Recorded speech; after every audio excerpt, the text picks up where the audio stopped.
మన ఆర్థిక స్థితిగతులు బాగుపడ్డాయా? ఒక్కొక్క కుటుంబాన్ని తీసుకుంటే ఆ కుటుంబం బాగుపడిందా లేదా అని గమనిస్తే చాలు మన రాష్ట్ర పరిస్థితి మొత్తము అర్థమైపోతుంది. ఈరోజు రైతుల పరిస్థితి తీసుకుంటే రాజశేఖర రెడ్డి గారు ముఖ్యమంత్రిగా ఉన్నప్పుడు రైతే రాజు, వ్యవసాయం పండుగ. రాజశేఖర రెడ్డి గారు ముఖ్యమంత్రిగా ఉన్నప్పుడు ఇన్పుట్ సబ్సిడీ ఇచ్చారు, విత్తనాల మీద సబ్సిడీ ఇచ్చారు, ఎరువుల మీద సబ్సిడీ ఇచ్చారు, పంట నష్టపోతే పంట నష్టపరిహారం ఇచ్చాడు, పంట బీమా ఉండే, అద్భుతంగా రుణమాఫీ కూడా చేశాడు. ఇలా ఒక రకంగా కాదు, రెండు రకాలు కాదు, ప్రతి విషయంలోనూ అసలు పెట్టుబడి ధర తగ్గించాడు, రాబడిని పెంచాడు. ప్రతి విషయంలో రైతులకు అండగా నిలబడ్డారు కాబట్టే ఆ రోజు వ్యవసాయం పండుగ అయింది. కానీ ఈ రోజు ఇప్పుడు జగనన్న గారి ప్రభుత్వంలో కనీసం గిట్టుబాటు ధర వస్తుందా అంటే ఒక్క చోట కూడా, ఒక రచ్చబండలో కూడా ఒక రైతు కూడా అమ్మా మేము బాగుపడుతున్నాము, మాకు గిట్టుబాటు ధర వస్తుంది, వ్యవసాయం బాగుంది, మేము డబ్బులు చేసుకుంటున్నాము అన్న రైతు రేనేలేడు. ఎక్కడికి వెళ్ళినా కూడా అసలు అన్నా అప్పు లేని రైతు ఉన్నాడా ఈరోజు అంటే లేడు. మొత్తం రైతులందరూ అప్పుల పాలైపోయారు. ఈరోజు వ్యవసాయం పండుగ కాదు, ఈరోజు వ్యవసాయం దండగ. బిడ్డలెవరూ వ్యవసాయము వైపు పోవటం లేదు.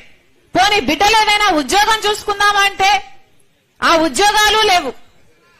రైతులు ఏమైనా బాగుపడుతున్నారా అంటే ఈ కెనాల్ వర్క్స్ ఒక అన్న చెప్పాడు ఇందాక, రాజశేఖర రెడ్డి గారు ఉన్నప్పుడు ఒక తమ్ముడు చెప్పాడు, తాండవ రిజర్వాయర్ కు సంబంధించి ఆ కెనాల్ వర్క్ కు సంబంధించి రాజశేఖర రెడ్డి గారు ఉన్నప్పుడు జరిగిన పనులే తప్ప ఈ 15 సంవత్సరాలు, ఈ 10 సంవత్సరాలలో ఏవీ జరగకపోతే మళ్లీ మొత్తం నాశనం అయిపోయింది. కానీ ఒక్కరు కూడా మళ్లీ దాన్ని పట్టించుకునే పరిస్థితి లేదు. చుట్టుపక్కల గ్రామాల భూములు అన్ని ఎఫెక్ట్ అవుతున్నాయన్నా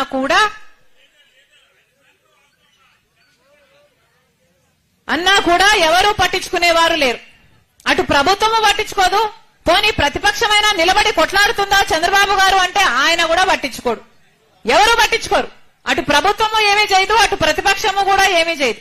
మరి ప్రజలు ఎవరికి చెప్పుకోవాలి, ఎక్కడికి పోవాలా?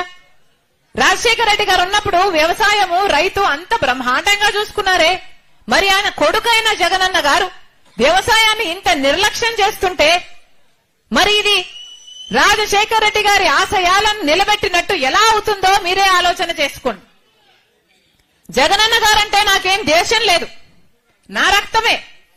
కానీ ఇది సిద్ధాంతపరమైన వ్యతిరేకం మాత్రమే.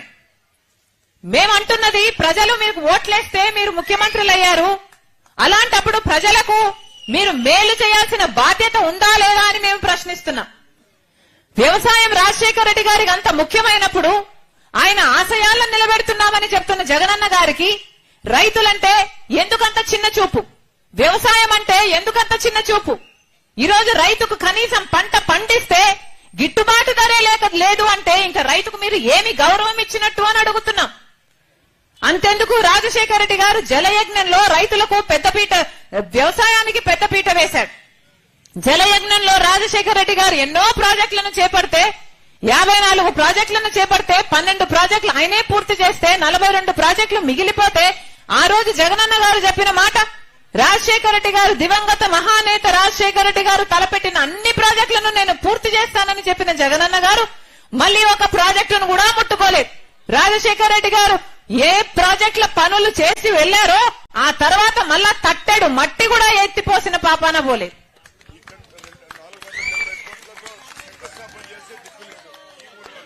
ఈ ఊర్లోనే ఎక్కడో శంకుస్థాపన చేశారంట, 2 నదులు అనుసంధానం చేసి ఏదో ప్రాజెక్టు చేస్తామని మళ్లీ దానికి కూడా దిక్కు లేకుండా పోయింది. మరి మీరు రాజశేఖర రెడ్డి గారి ఆశయాలను నిలబెట్టిన వాళ్ళు ఎలా అవుతారు అని అడుగుతున్నాం. అసలు రాజశేఖర రెడ్డి గారు బిడ్డలంటే, చదువుకునే బిడ్డలంటే, వాళ్ళ ఉద్యోగాలంటే ఎంత శ్రద్ధ చూపించేవారు. రాజశేఖర రెడ్డి గారు ఫీజు రీయింబర్స్మెంట్ ద్వారా ఎంతమంది బిడ్డలు డాక్టర్లు, ఇంజనీర్లు, ఎంబీఏలు, ఎంసీఏలు చదివారు కదా. మరి ఇప్పుడుందా ఆ పరిస్థితి?